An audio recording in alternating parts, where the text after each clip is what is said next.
Hey guys, welcome back to the Roundtable. I'm Ostrich Vox, and wow, I guess this is really it. Last week on February 8th, 2018, Butch Hartman announced that he's done with Nickelodeon. And while everything must come to an end, and this certainly isn't the end of Butch Hartman Animation, he still was there for about 20 years. That's a long time, and Butch Hartman has done a lot for the animation industry as a whole for a lot of our childhoods. So we just kind of wanted to go around the Roundtable office and get everyone's thoughts or opinions, just reflect and thank Butch Hartman for all he's done while he was at Nickelodeon. So without further ado, let's just jump into it. Mr. Hartman, I don't even know where to begin. I feel like I wouldn't have built this channel or had such a strong passion in animation if it wasn't for you and for the things you've created, especially Danny Phantom. Danny Phantom was the show that really full-fledged got me into animation, to cartoons, that made me realize that in some way, shape, or form, my career will be tied to animation. And you can say I'm kind of doing that now. For the past 2 years, I've discussed animation on this channel, and I've been able to do that with a team that's just as passionate about animation as I am. But how does this all come back to you? Well, I remember when Danny Phantom first premiered, I was just entranced by the world, these characters that you brought to life. I remember being so intrigued at the idea of a show having such an ongoing plot, and really it was different than the other serialized shows going on at the time. Whereas other shows that had some sort of semblance of plot, the continuity was, kind of sprinkled over the place here and there, Danny Phantom was somewhat consistent. They would reference the events of previous episodes often, and I thought that was really neat. And it got to the point where I would keep a journal and just write down plot points every premiere of previous episodes, what happened the last episode, what appearances would be of a certain villain like the Box Ghost, Vlad Plasmius, the arsenal of Danny's powers he would unlock throughout the series. I remember being so stoked for the Ultimate Enemy movie. You will not believe how many times I begged my grandmother to go to Burger King after school just to get my hands on those toys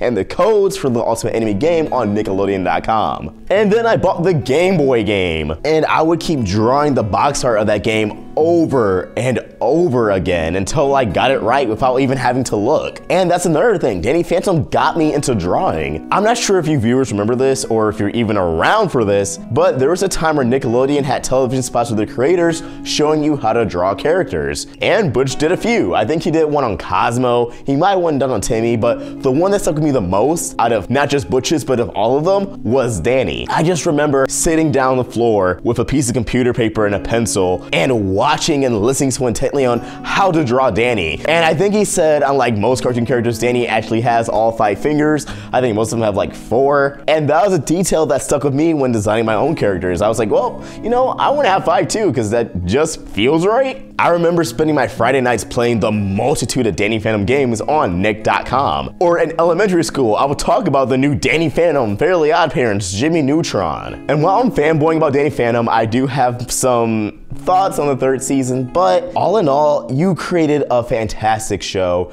that, again, what I felt with Danny Phantom, what I experienced, I kept that experience in mind when watching future cartoons. It gave me an idea of what cartoons I enjoy, of what cartoons I want to maybe one day make. I cannot wait to see what you do next. So when I was a kid, there was a show on TV called Fairly Odd Parents. I remember they would always have these little segments in between, like during the commercials, where they'd have this one guy and he was drawing the characters from Fairly Odd Parents. And that guy, his name was Butch Hartman, and he created Fairly Odd Parents. Now, something I didn't know until I got to college and I had a professor in illustration who mentioned it was that Butch Hartman was actually from Michigan, kind of like I'm from Michigan. Now, going to college for media and communications, illustration, design, all that stuff, everything was like based in cars, and I don't really care about cars, but since the auto industry was here, I was always told, like, if you want to go into this type of work, then you're gonna have to either move away, which is difficult to do, or you gotta work with cars, and I wasn't really interested in working with cars. And then my illustrations professor, who was actually an illustrator for Star Wars and Lucasfilms, he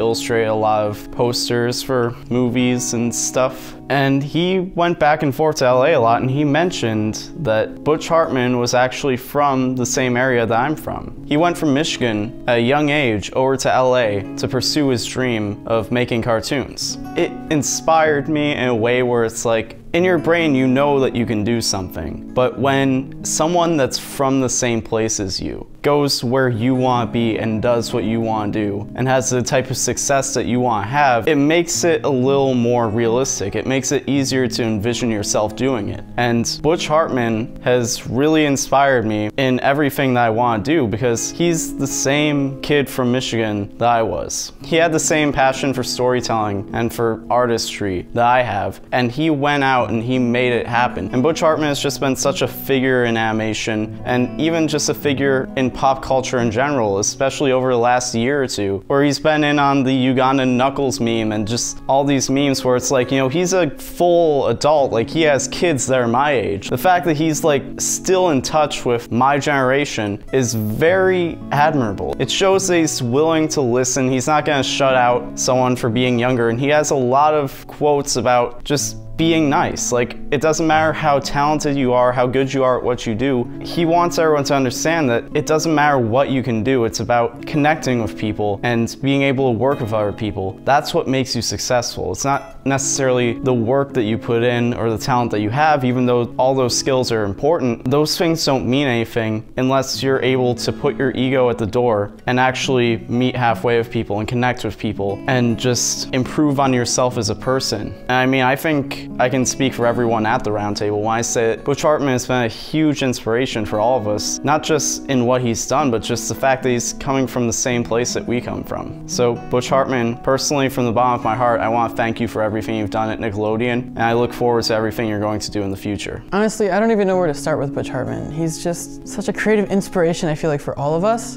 We all grew up watching Fairly Odd Parents. We all grew up watching Danny Phantom. We all grew up watching his cartoons, what he's created, what he made. We didn't even know how animation worked, but all we knew was that we loved the characters, we loved the stories he was telling, and we laughed a lot. Some of my earliest memories are of like sneaking around trying to watch Fairly Odd Parents behind my parents' back because it was just so funny. And looking back on it, I don't know why they wouldn't let me watch it. The show is not that bad, it's not that inappropriate. It aired on Nickelodeon. Danny Phantom was a whole other thing because, I mean, as a kid I didn't know it was by the same guy. I just knew it was really good. I knew that I wanted to be Danny Phantom, and Ghost turned from scary to just really cool all of a sudden. Well, me and my friends would talk about what we would do if we were ghosts, which is really morbid now looking back on it. But still, I mean, with Danny Phantom, it was like action, it was comedy. And I think that's really rare a lot in terms of people's careers when you are able to make a hit show that is loved, like universally, everyone loved Fairly Odd Parents, and then to follow up your next show being Danny Phantom, which is not only just as good, but good in a separate category as Fairly Odd Parents were in. It's a different type of show. Back when they had it on Netflix, I remember rewatching it when I was older and I was actually able to appreciate it a lot more. Just something about like the way it was written and the subject matter and everything about it. That's what's so great is that there's stuff you pick up on as an older person than you do as just a kid watching. But that's another thing. The humor in Butch Hartman cartoons, they've never been childish or immature. It's usually been really smart writing,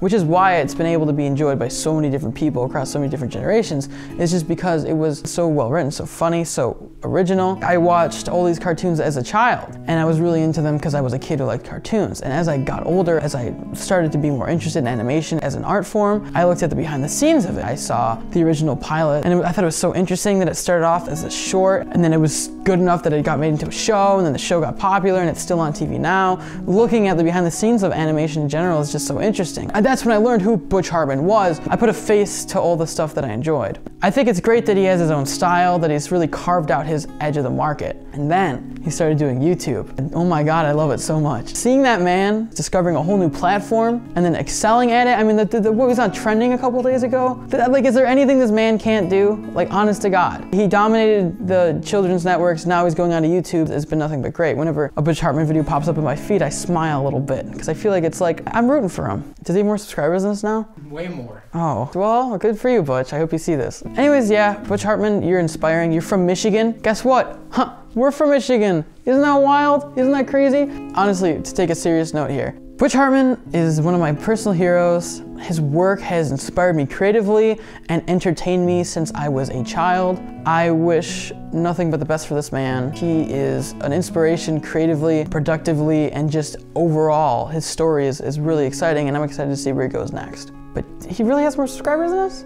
Well, there you have it, guys. This was just a quick, sweet little Butch Hartman appreciation video, because honestly, he's been killing it at the YouTube game. He's been killing it since the early 2000s. This man is a mogul, he's an inspiration, and we just want to show Butch Hartman a little bit of love. If you guys have any words of inspiration for Butch Hartman, leave them in the comments down below. I'm sure we all have something nice to say about this man, because clearly he can do no wrong. And honestly, yeah, that's really it. It's just happy Valentine's Day. I love you. Goodbye.